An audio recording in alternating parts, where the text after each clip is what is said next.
All right, I hope you can hear me all right and see me.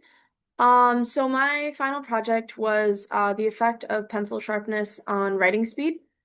So, for the background info and my inline citations, I will avoid saying the names because I'm 90% likely to butcher them. But first, prior research shows that writing tools with less resistance actually can improve movement efficiency. So I just said I was going to avoid saying the names, but I'm going to try to say them. Guan and Wade found that reduced friction leads to faster fine line motor output. Again, this was from Guan and Wade from a 2015 study. Secondly, studies on handwriting biomechanics show that tool pressure and surface friction directly affect handwriting speed. Um, Again, this is from Rosenblum from 2018. And Rosenblum notes that smoother writing surfaces and sharper tools can improve fluency. Finally, research on writing implements emphasizes that the physical characteristics of the writing tip, including its sharpness, can influence writing speed and smoothness. And Feder and Menjnem, I'm so sorry, from a 2007 study, highlight that sharper writing tools require less pressure, which actually helps you move the pencil faster. And these findings together suggest that a sharper pencil should allow for smoother and faster writing compared to a dull pencil. So my research question is, does pencil sharpness affect writing speed? My hypothesis is if a pencil is sharp, then writing speed will increase because a sharp point reduces friction and makes writing more efficient. I guess my null hypothesis would be there's no change on the speed, or there's no impact on the speed. Um, for this experiment, I used two conditions, a freshly sharpened pencil and a deliberately dulled pencil. I went through many a pencil, actually. But I wrote the same 40-word passage 10 times with each pencil. For every trial, I used the stopwatch on my phone to time how many seconds it took to write the passage. To calculate what I have as words per minute, I use the formula WPM, or word per minute, equals 40 words divided by time in seconds, and then I multiplied that by 60. So the time in seconds is also rounded to the nearest second. So anything 0.5 and up is rounded to the nearest second for convenience and a little bit easier on graphing. I recorded a total of 20 trials, so 10 were with a sharp pencil and 10 were with a dull pencil. During this experiment, I tried to maintain consistent posture, paper position, and writing speed instruction to try to limit variation. Um, that's all. Yeah, I wrote a lot. Um, this is me before writing. I look so excited. I was so excited to start this. This was gonna be great. Anyways, moving on from that, to reduce confounding variables, I controlled for passage length and content. I used the exact same 40-word passage every time. For fatigue, I alternated between sharp and dull trials to avoid tiredness affecting one condition more, and I took like one 60-second or 1 minute break between each trial, to again try to avoid the fatigue and getting tired out. For pressure applied, I attempted to maintain a consistent writing pressure. That's obviously hard to do to know the exact control, but I tried my best. As for writing surface, I used my same notepad on the same desk. I left my workspace even when I took my breaks. I left it all in the same spot. I didn't switch desks. I didn't switch notepads or anything like that. At most, I had to flip up the paper to keep writing when I ran out of room. But other than that, all the utensils were the same, other than the pencils that I went through. Um, and then dominant hand consistency. I use my dominant hand for all of the trials, which for me is my right hand. I am not lucky enough to be ambidextrous. So here's my bar graph, which shows the means. So I have my graph labeled in the error bars, and yeah. Uh, this bar graph shows the mean writing speed for sharp versus dull pencils. For the sharp pencils, they produce an average of 47.065 words per minute, while dull pencils average 50.895 words per minute. The error bars represent a standard error, and they don't quite overlap. They're like really close, but I don't think they overlap technically. Scientifically, that would mean that there's statistically a meaningful difference between the two conditions. So there is actually a meaningful point of sharper pencils will um,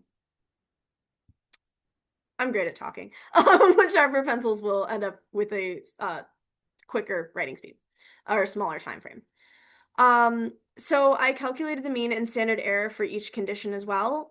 So for the sharp mean, the sharp pencil, it was 40.065 words per minute, and the standard error was 0.625629.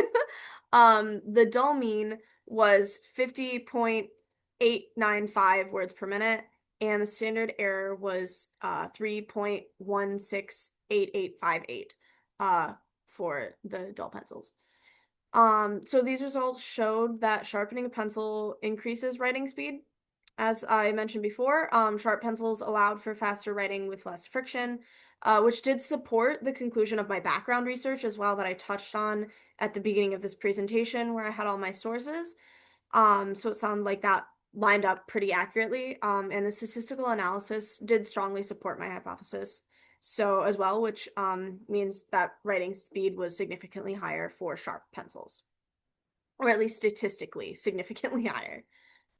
This was during. I'm on the grind and I'm also regretting my life decisions, realizing how many words I am actually writing. I did not do the math, but that's 40 times like 20 passages. Yeah, that's a lot. Anyways, I was not happy during this point in time where I had realized how much I was writing.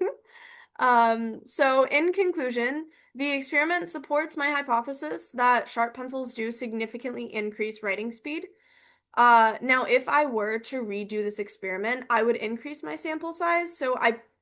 While I would not personally write more paragraphs than I already chose to write, I would probably try to get more people to write them as well.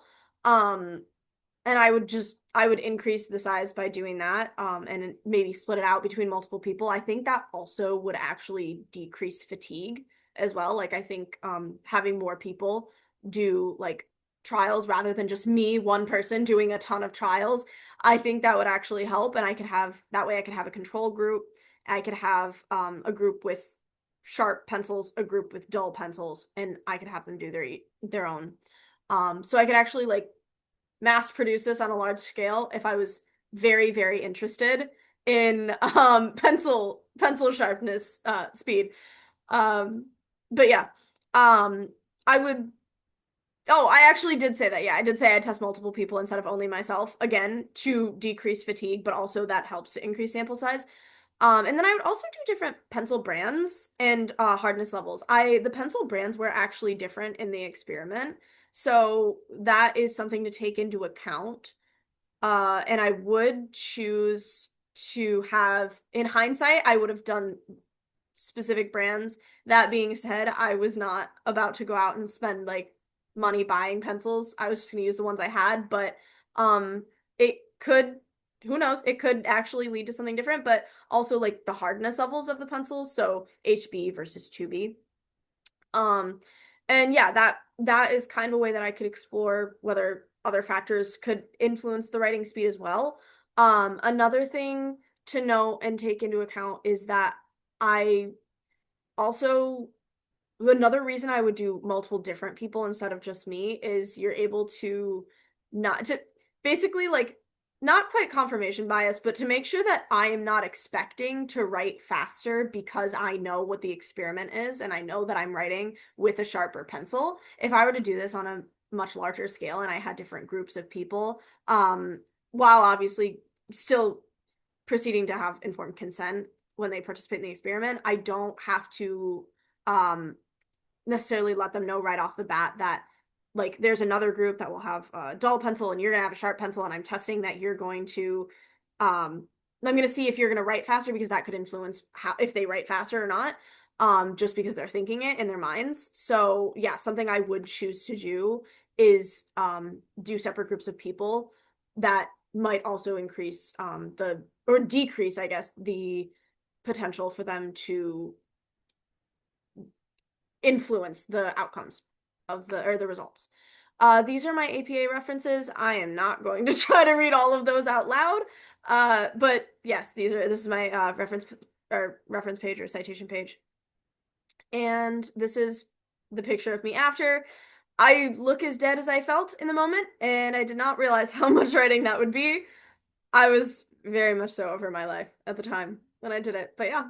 So, anyways, thank you so much for listening to this and watching this. I hope you have a wonderful rest of your semester, and this project was really fun. Thanks so much. Bye.